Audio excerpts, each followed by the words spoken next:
Chicken দিয়ে গেল delivery boy এসে।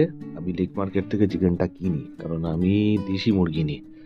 তো এই হচ্ছে দেশি মুরগি, সুন্দর একদম দারুণ করে একদম পিস করে দিয়েছে। আমার যেরকম পিস আমি নিই, লেগ পিসগুলো একটু বড় থাকে, বাকিগুলো মিডিয়াম পিস। আর আজকে দেখলাম চিকেনটা বেশ চর্বি জমে গেছে, মানে বেশ হালকা হালকা এই যে দেখা যাচ্ছে। এটাকে ভালো করে ধুতে হবে, পালক ফালক লেগে আছে, এইগুলোকে আলাদা করতে হবে। 2-3 বার ভালো করে ধুয়ে নেবো সব। এই যে পালক, এই লাল মুরগির পালক, সুন্দর দেশি, আর এই বেশ চর্বি চর্বি মাংসটা। এতে তেল কম লাগবে, তেলটা একবার ওপর থেকে ছাড়ছে। উফ, হেভি হবে একদম।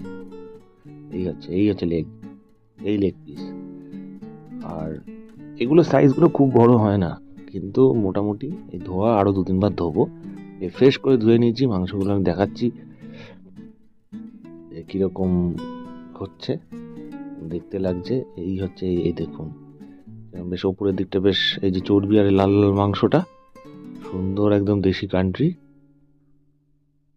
এই হচ্ছে সব চর্বি জমে গেছে, এই যে হলদে হলদে যেগুলো ইয়েলোইশ, এই যে এটা একটা মাথাটা সুন্দর করে একদম এটাকে ভালো করে ধুয়ে নিয়েছি। এটা আজকে রান্না হবে না, আমরা মঙ্গলবারে বজরংবলির জন্য আজকে আমরা ননভেজ খাই না। তো আমরা কালকে এটা রান্না করবো। তো একটু যদি লাইক সাবস্ক্রাইব করে দেন ভালো হয়, একটু শেয়ার করবেন, আমি ভিডিও আনবো।